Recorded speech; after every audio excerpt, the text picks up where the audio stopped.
It is that time of the year. Yes, it's time to do our F1 2023 predictions for the year. And in the words of Jolyon Palmer last year, a lot of this might be correct and a lot of this might be wrong. I want to quickly announce that I am relaunching my second channel for IRL-based F1 content this year. Now, last year, some of you may have seen I had a second channel called AAR, where I was uploading a load of shorts over the course of the season to do with the real-life sport. A little bit of news, some predictions in there, some kind of, things that we learned from Grand Prix. Well, this year, I'm relaunching it with proper long-form videos. So go ahead and get subscribed over there. Link below down in the description if you want to see more IRL-based F1 content from myself. I'm going to be aiming for one long-form video there a week, deep diving into current F1 topics or even past ones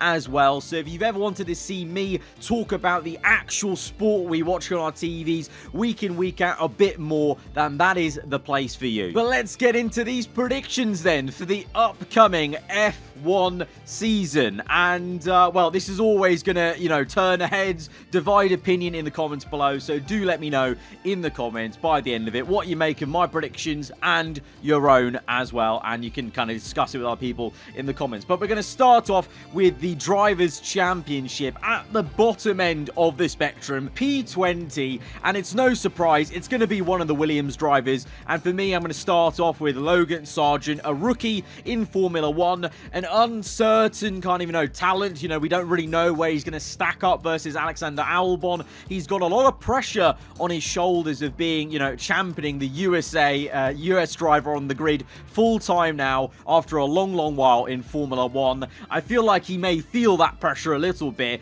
and to be honest, looking at Williams, they clearly have made a step forward with their car, but I think clearly this season everyone has been making some good gains, and in testing, no one's really looked that ultimately horrendous and had huge issues like we maybe saw this time last year, where it was a whole new era of cars. This year it's an evolution, everyone knows what they're doing, and so I think it's going to be very tough for Williams to really ascend much higher than maybe what they were last season. I do think that this year they may have better opportunities to both score points in those one or two races where they have performance. So I reckon Logan will actually be able to score some points this season, along with Albon, who's going to be my pick for P19. But ultimately, for Williams, I think they'll still be at the bottom of the end of Formula 1.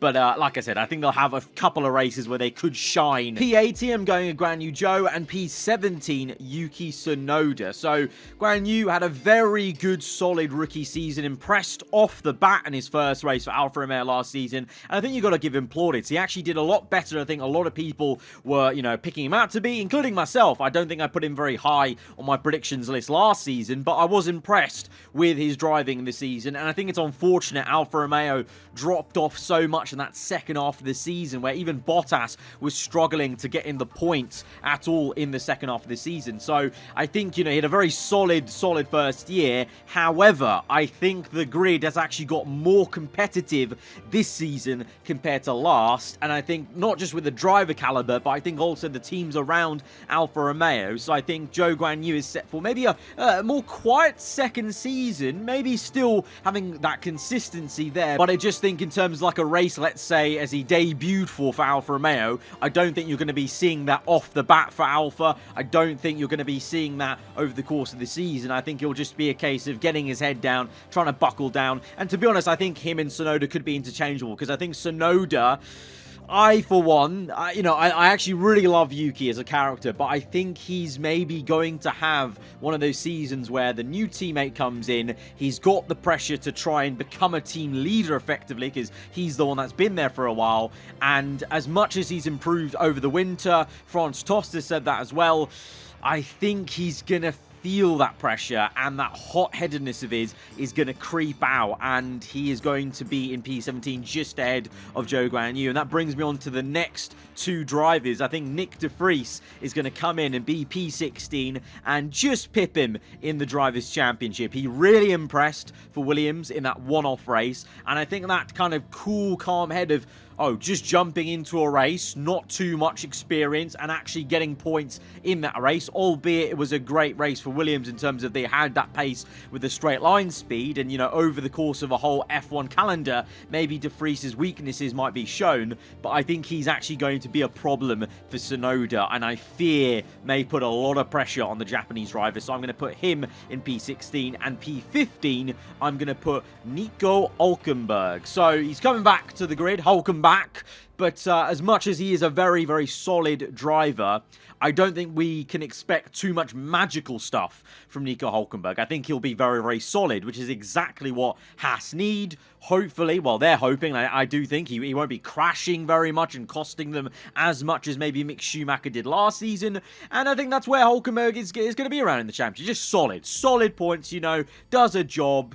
And, Gene Haas and Günther Steiner can be happy that he's actually brought home some good points ahead of rivals like AlphaTauri and Alfa Romeo. And he's just backing up Kevin quite nicely in the team. Speaking about that, just where he's going to be and where Haas is going to be, I think Kevin Magnussen I'm going to be putting in P14 and Valtteri Bottas in P13. Now, the Haas in, there's some excitement about Haas because of this new lineup and also, such a, good solid foundation last season. But I think last season, if you look really intently at it, actually did show, as much as Haas did jump up the order from, really not great in 2021, they jumped up so much because they put all the focus into 2022. And this year it's a bit different. It's more like a normal F1 year for Haas where, they did upgrade a bit at the start of the season, then they routed to this season. Again, there may be an uptick and then they might, funnel resources to next year. And I think at times Haas didn't make the most of their car last season, and that wasn't just all down to Mick Schumacher. I think operationally as well,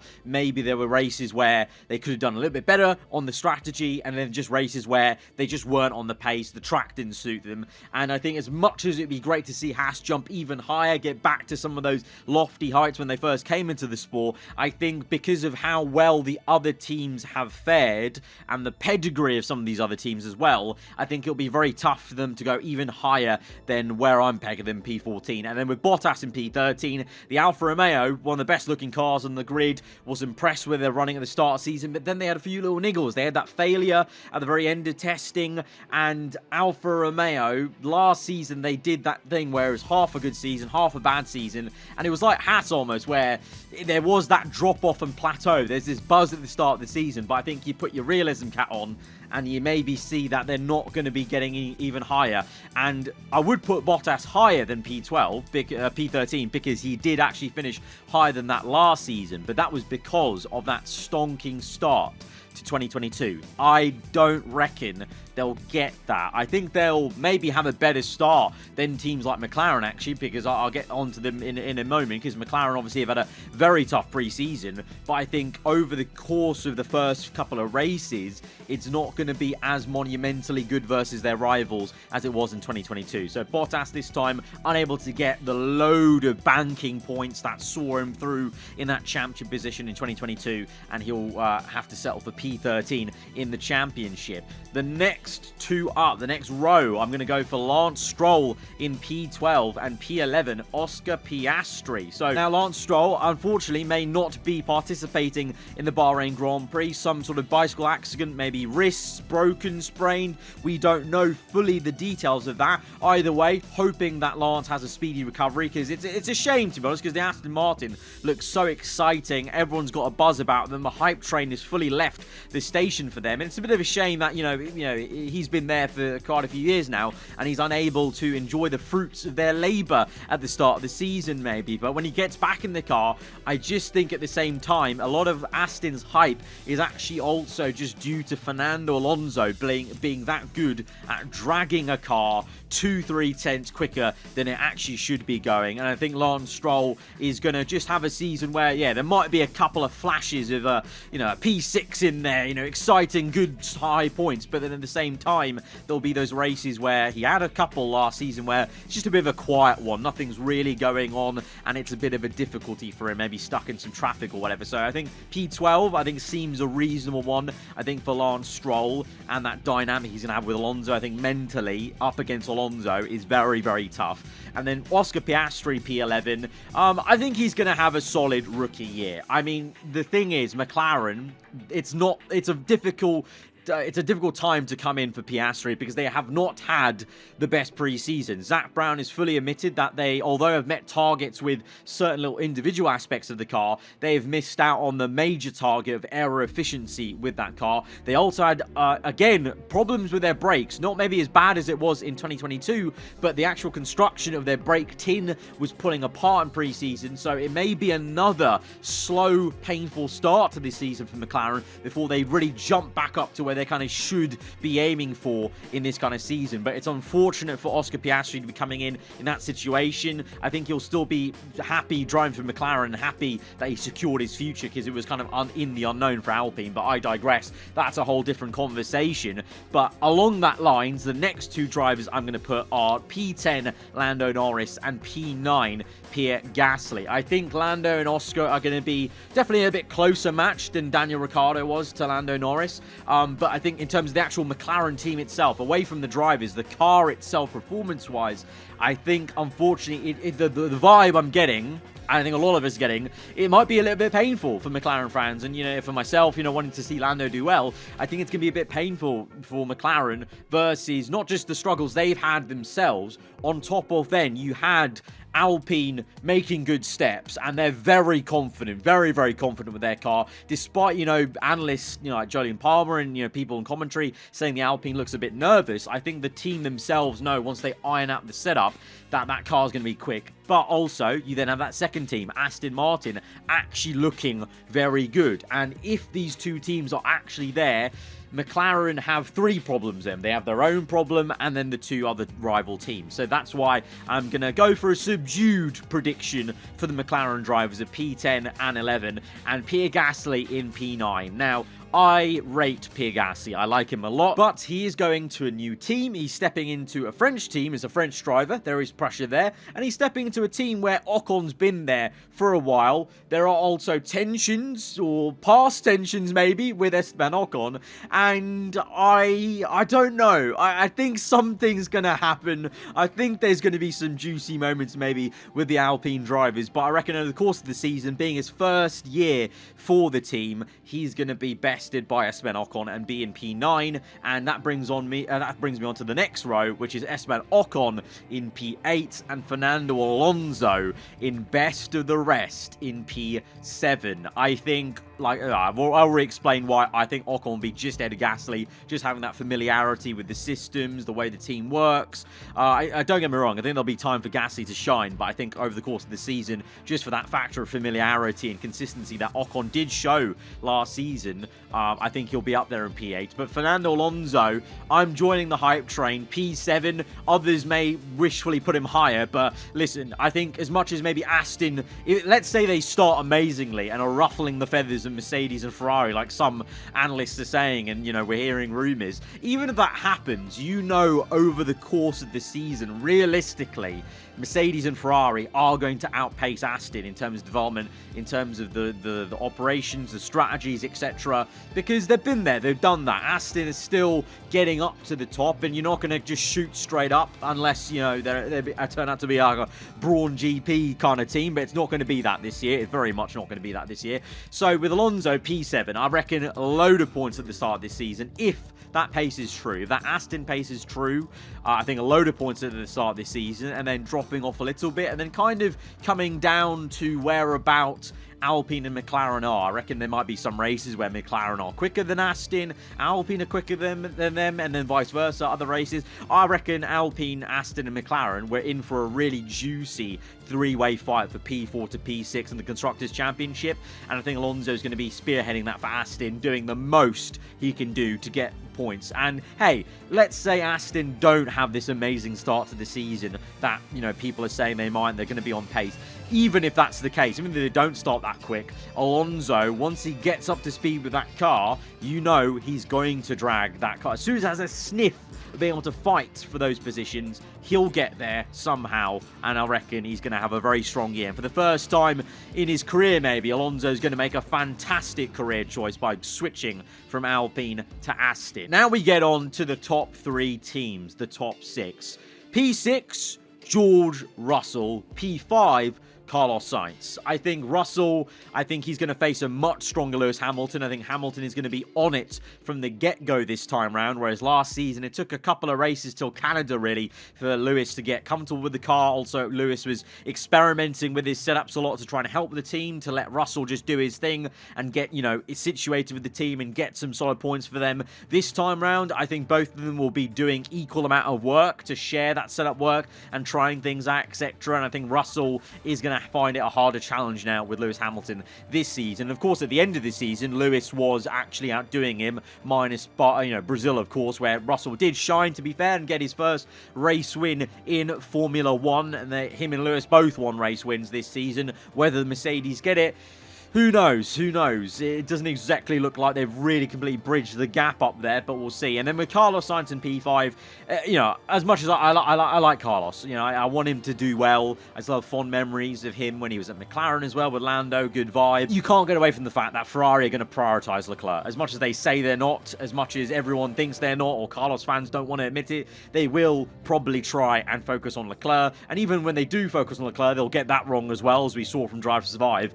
And operationally, I think there'll still be some hiccups for Ferrari this season. And Sainz, I think just P5 fits him very, very well. And I think with Hamilton, maybe at more full pelt from the get-go this season, will just get him, because obviously George was in that position last season. It was Russell versus Sainz in the championship, being quite close. I think this time it would be Hamilton's turn to be close to Sainz in that battle. And that brings me on to the next two, which is going to be Lewis Hamilton in P4 and Sergio Perez in P3. I think Lewis, like I said, will have that fire in him to be up there in P4 instead of being down in P6 like he was last season. But I do not believe Mercedes are going to be bridging enough of a gap to get, you know, multiple wins to get any higher than P4 in this championship. Sergio Perez P3, you know, it's a year where he needs to step up again. We kind of talk about this last season, need to step up then, and you know, did he? Yes, kind of. At the start of the season looked very quick, then the car went towards Max. This season, although there are talks of the Red Bull maybe being more drivable for both drivers, I just think ultimately Verstappen's going to dial in that setup and bring that car more towards him, and Perez is going to be in that similar situation where he's good, he's solid for Red Bull, but he's not going to be, you know, ruffling the feathers of Verstappen at all. You just know any teammate at Red Bull at the moment is not going to be even allowed to maybe ruffle the feathers of Verstappen, I don't think, and I think Verstappen himself would not let that happen at all. But that leaves us then to top two. And, you know, it's last season we had all this excitement and unknown about what was going to happen. And, you know, I was saying it's going to be a really close one. Leclerc, Verstappen separated by a couple of points maybe. This season it seems a bit more like old school F1 where we kind of know almost maybe who it's going to, because there is a waft of confidence, calmness with this man.